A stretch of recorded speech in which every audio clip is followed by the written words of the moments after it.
Hello दगड़ियों, कस्सा तुम लोग सब ठीक ठाक बनाला। मेरा नाम છે अखिलेश भट्ट। मैं एक डेटा साइंटिस्ट છું વીજીઆઈ રોબોટિક્સ इन हेल्दन में।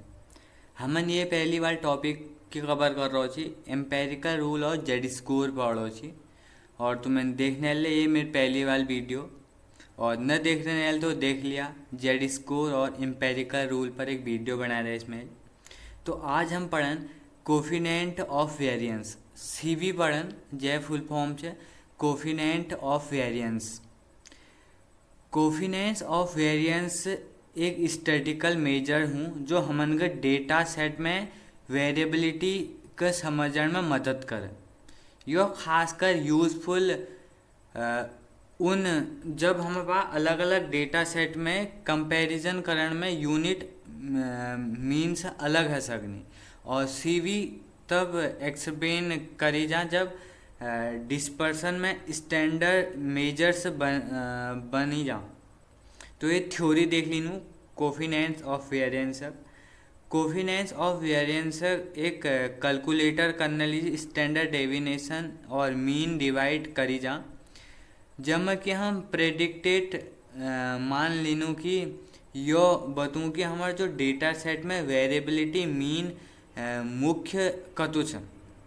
सीवी तब एक्सप्लेन यूज़फुल हूँ जब हमारे पास अलग अलग डेटा सेट में वेरिएबल्स को रिलेशन में कंपैरिजन करण हूँ। जब खासकर तब यूज़ यूनिट में सेल्स अलग हूँ जिसके। ये फार्मूला बहुत इजी से, ये फार्मूला यो है और तुम्हें अगर नोट ला करते रहिए कॉब में, ये फार्मूला यो है कोफिनेंट ऑफ वेरिएंस।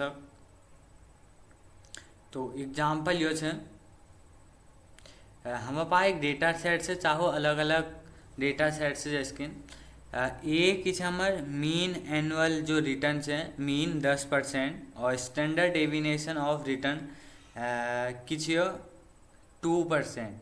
और फिर सेकंड में पार्ट में बी में देख लीनू मीन एनुअल रिटर्न जो हमारे किस है मीन की 15% से और स्टैंडर्ड डेविनेशन की 5%।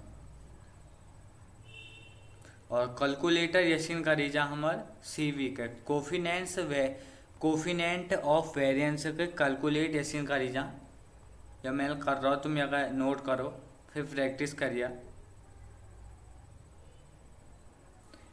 फिर हम ये अर्थ देख लीनू कि ये अर्थ किस ये एक अर्थ ये है कि जो सीवी है 20% वो दिखूँ कि हमार रिटर्न रिलेटिव वेरिएबिलिटी बीच में कि मीन में कतु मुकाबला कम है।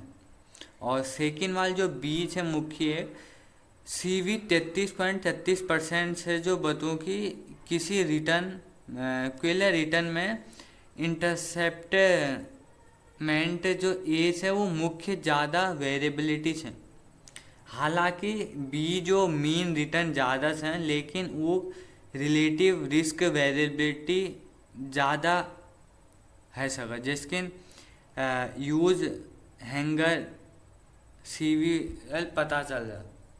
और फिर ये देख लीनू एप्लीकेशन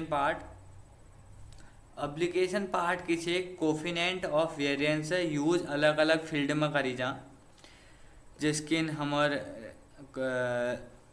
कोफिनेंस वेरिएंस अलग अलग फील्ड में की जा ताकि ये रिस्क कंसीडर जो लार्जर हूँ मैं समझूँ और डेटा सेट में जो रिलेबिलिटी बिहेवियर से वो क्या करी जा।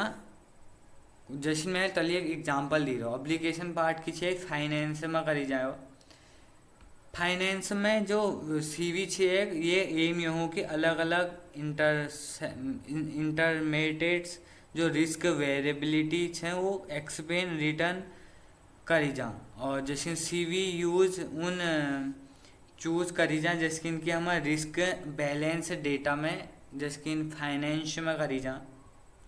फिर सेकंड से क्वालिटी कंट्रोल में करी जाए एक जैसे उनके क्वालिटी कंट्रोल करना वो में करी जाए एक यूज़ सीवी। फिर से मेडिकल रिसर्च में करी जाए ये यूज़ मेडिकल रिसर्च। फिर इकोनॉमिक्स में करी जा फिर ये लिमिटेशन किस है, डिपेंडरी और जो जिसके हम मीन पर कतो निर्भरता है। लिमिटेशन ये है कि जो हमारे मीन छो में कतो निर्भरता है।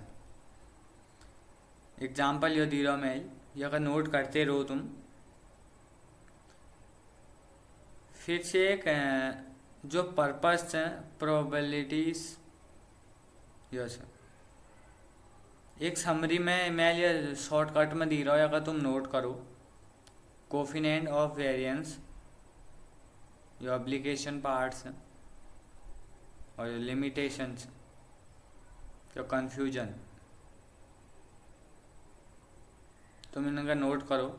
और तुम इनका मेरी वीडियो बड़ी लगे तो like comment share and subscribe कर जन भूलिया। नमस्कार।